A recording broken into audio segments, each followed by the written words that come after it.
أعوذ بالله من الشيطان الرجيم بسم الله الرحمن الرحيم وامتازوا اليوم أيها المجرمون ألم أعهد إليكم يا بني آدم ألا تعبدوا الشيطان إنه لكم عدو مبين صدق الله العظيم۔ کلام مقدس قرآن مجید کا 23واں پارہ ہے۔ اللہ رب العزت فرماتے ہیں قیامت کے روز جب اللہ تعالیٰ حساب لیں گے تو اس وقت مجرموں کو الگ کر دیا جائے گا۔ اللہ کا حکم ہوگا وَامْتَازُوا الْيَوْمَ أَيُّهَا الْمُجْرِمُونَ، مجرموں کو الگ کر دو، اور پھر اللہ مجرموں کو کہیں گے أَلَمْ أَعْهَدْ إِلَيْكُمْ يَا بَنِي آدَمَ أَلَّا تَعْبُدُوا الشَّيْطَانَ، کیا تمہیں کہا نہیں تھا کہ شیطان کے پیچھے نہ لگنا؟ إِنَّهُ لَكُمْ عَدُوٌّ مُّبِينٌ، یہ تو تمہارا دشمن ہے۔ وَأَنِ اعْبُدُونِي هَذَا صِرَاطٌ مُّسْتَقِيمٌ، صرف مجھ اکیلے اللہ کی اتباع کرنا، مجھ اکیلے اللہ کی عبادت کرنا، یہی سیدھا رستہ ہے، لیکن تم نے ایسے نہیں کیا۔ اللہ تعالیٰ فرماتی ہیں کہ هَذِهِ جَهَنَّمُ الَّتِي كُنتُمْ تُوعَدُونَ، یہ جہنم ہے جس کا تمہیں بار بار وعدہ دیا جاتا تھا، جس کا تمہیں وعدہ کیا تھا کہ تم اللہ کی نافرمانی نہ کرو، شیطان کے پیچھے نہ لگو، اپنے نبی کی اتباع کرو، اور تم نے ایسا نہ کیا، اللہ کی نافرمانی کی، نبی کی اتباع نہیں کی۔ تو اللہ فرماتے ہیں یہ ہے جہنم، اصلوها اليوم بما کنتم تکفرون، وہ جو تم ناشکریاں کرتے رہے، وہ جو میرے فرامین کا انکار کرتے رہے، میری آیتیں، میرے نبی کی حدیثیں سننے کے بعد بھی تم عمل نہیں کرتے تھے، اللہ فرماتے ہیں اصلوها اليوم بما کنتم تکفرون، آج اس جہنم میں داخل ہو جاؤ، اس جہنم میں داخل ہو جاؤ۔ اور یہ اسی وجہ سے ہے جو دنیا میں تم کام کر کے آئے ہو، جو دنیا میں تمہاری کرتوت اور برے اعمال تھے، اس کی وجہ سے جہنم کی سزا ہے۔ تو کچھ لوگ وہاں بولنا چاہیں گے یا اللہ نہیں ہم سے تو ہوا نہیں، یہ ہے ادھر ادھر کی باتیں۔ اليوم نختم على افواہہم، تو اللہ فرماتے ہیں ان کے منہوں پر مہریں لگ جائیں گی، منہ بند ہو جائیں گے۔ وتکلمنا ایدیہم وتشہد ارجلہم بما کانوا یکسبون، تو اس وقت ان کے ہاتھ بولیں گے، ان کے پاؤں بولیں گے، جسم کے اعضاء ایک ایک عضو بولے گا، بما کانوا یکسبون، جو دنیا میں کام کرتے رہے، جو اللہ اس کے رسول کی نافرمانیاں کرتے رہے، وہاں پہ اپنا جسم ہی اپنے خلاف گواہیاں دینا شروع کر دے۔ یا اللہ یہ کرتا تھا، زبان، یہ کان، یہ آنکھیں، یہ ہاتھ، یہ پاؤں، یہ سارا جسم گواہی دے گا، جسم کے جس حصے کے ساتھ بھی گناہ کا کیا ہوگا کوئی کام، وہ سارے وہاں گواہی دیں گے کہ یا اللہ اس نے کیا تھا۔ اب جھوٹ بولنے کی کوشش کر رہا ہے۔ تو بھائیو، کوئی بھی عمل کرو، اچھا کرو یا برا کرو، یہ ایک بار سوچ لیا کرو کہ میرے اسی عمل کے متعلق میرے اپنے ذاتی جسم نے گواہی دے دینی ہے، ذاتی جسم اس کے خلاف ہو جائے گا۔ تو اس لیے کبھی بھی اللہ اس کے رسول کی نافرمانی نہ کریں، ہمیشہ ایسے کام کریں کہ قیامت کو اللہ جب حساب لے تو ہمیں شرمندگی نہ اٹھانی پڑے، ذلت نہ اٹھانی پڑے۔ اور اسی پارے میں آگے چلتے ہوئے اللہ تعالیٰ فرماتے ہیں کہ اولم یر الانسان انا خلقناہ من نطفہ فاذا هو خصیم مبین وضرب لنا مثلا ونسی خلقہ قال من یحیی العظام وہی رمیم۔ ایک شخص نبی کریم صلی اللہ علیہ وسلم کے پاس آیا اور آگے کہنے لگا کہ یہ جو پرانی بوسیدہ سی ہڈی لے کے آیا، یہ جو ہڈی ہے یہ بربری، یہ بوسیدہ ہو چکی ہے، خستہ حالت، کیا اس کو بھی کوئی زندہ کرے گا؟ اس نے بھی زندہ ہونا ہے؟ تو اللہ تعالیٰ فرماتے ہیں کہ ہمارے لیے مثالیں بیان کرتا ہے، اسے کون زندہ کرے گا؟ اور اپنی تخلیق پہ غور ہی نہیں کرتا۔ اے نبی ان کو کہہ دیجئے قل یحییھا الذی انشأھا اول مرہ، وہی اللہ اس کو پھر زندہ کرے گا جس نے اس کو عدم سے وجود دیا تھا۔ دوبارہ زندہ کرنا تو بڑا آسان ہے، شروع میں بنانا مشکل تھا، تو اللہ کے لیے تو وہ بھی مشکل نہیں تھا۔ یہ تصور بہت بڑی شیطانی چال ہے کہ مر جائیں گے، ختم ہو جائیں گے، کون اٹھائے گا، کون حساب لے گا؟ نا نا نا نا، یہ بالکل غلط بات ہے، بہت بری بات ہے۔ یہ اپنے ساتھ بہت بڑا دھوکہ ہے۔ اگر اس طرح زندگی گزارنے کے بعد میں کون سا حساب ہے، تو بھائیو بڑا پچھتاوا ہوگا، بڑی ذلت اور بڑے عذابات کا سامنا کرنا۔ اللہ تعالیٰ ہم سب کو صحیح معنوں میں جو عقیدہ توحید ہے وہ اپنانے کی توفیق عطا فرمائے، اور آخرت پر اللہ تعالیٰ ہمیں مکمل ایمان نصیب فرمائے۔ اور اسی بارے میں اللہ تعالیٰ آگے چلتے ہوئے فرماتے ہیں کہ جب ہم نے، اللہ تعالیٰ نے جب آزمائش کی تھی،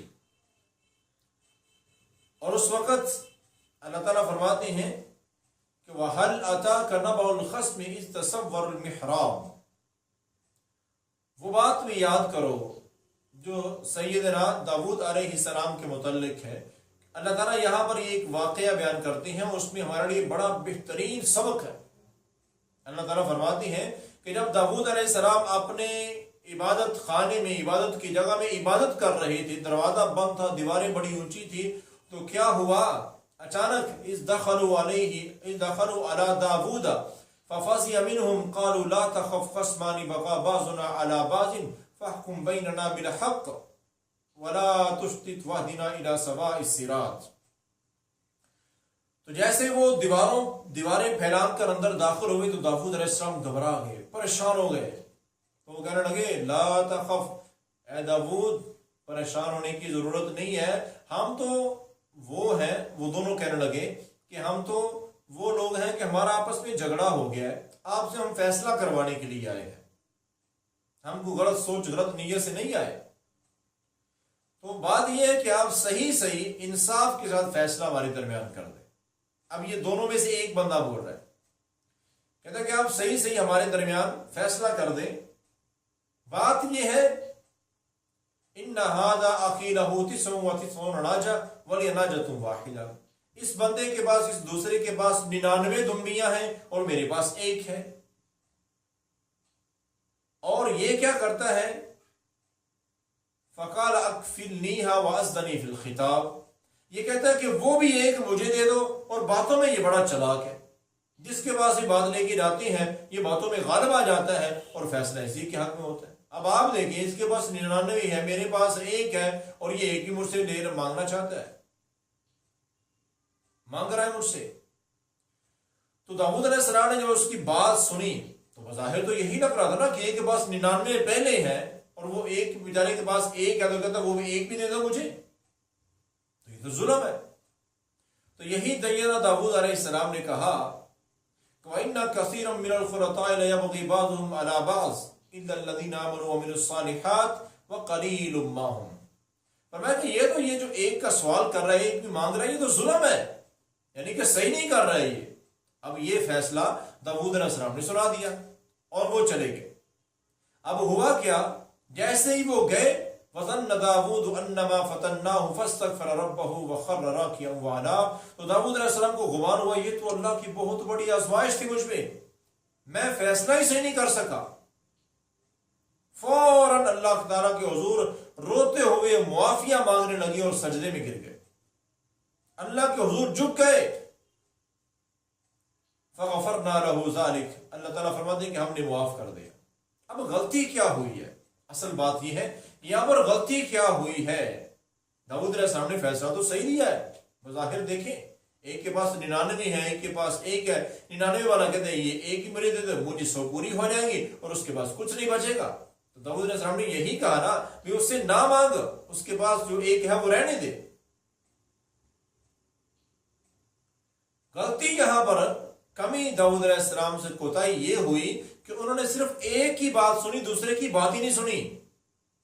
ہمارے ساتھ بھی یہ ہوتا ہے، گھریلو معاملات میں یا کاروباری معاملات میں ہمارے پاس کوئی مسئلہ آتا ہے یا ہمارے پاس کوئی بندہ ویسے کوئی بات بتاتا ہے کسی کے متعلق، ہم ایک ہی بات سن کے یقین کر لیتے، دوسرے سے پوچھتے ہی نہیں ہے۔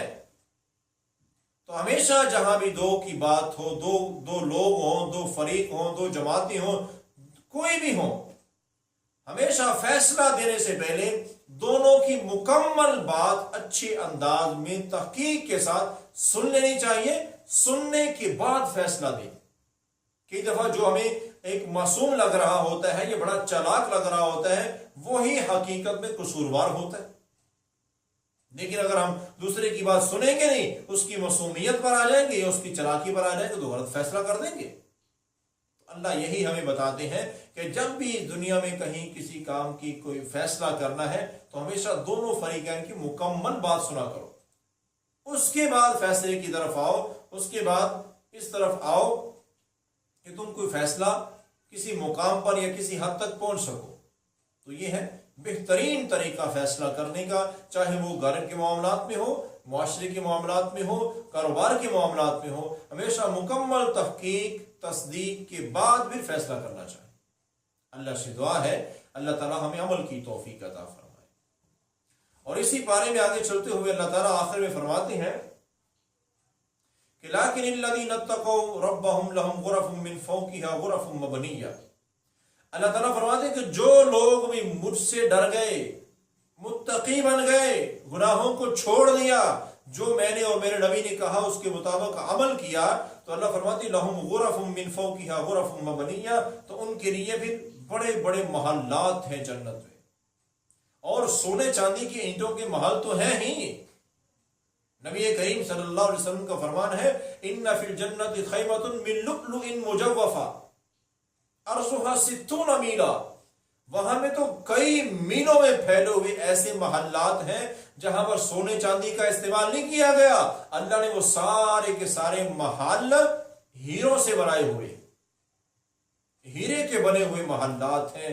یہ ان لوگوں کے لیے جو اللہ سے ڈرتے ہوئے گناہوں کو چھوڑ دیتے ہیں، اللہ اس کے رسول کی اتباع اور پیروی کرتے ہیں، اطاعت کرتے ہیں، باقی تمام قسم کے گناہوں کو خود بھی چھوڑ دیتے ہیں اور لوگوں کو بھی گناہ چھوڑنے کی تلقین کرتے ہیں، نیکی کی دعوت دیتے ہیں۔ یہ لوگ اللہ تعالیٰ کو انتہائی بہت زیادہ پسند ہیں۔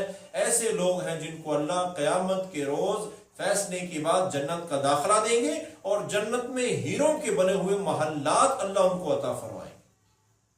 تو میرے بھائیو، آخرت کی فکر کرتے ہوئے زندگی کو گزارو۔ یہ زندگی بڑی اہم ترین زندگی ہے، اور یہ پہلا اور آخری موقع ہے ہمارے پاس، اس کے بعد کوئی اور موقع ملنے والا نہیں ہے۔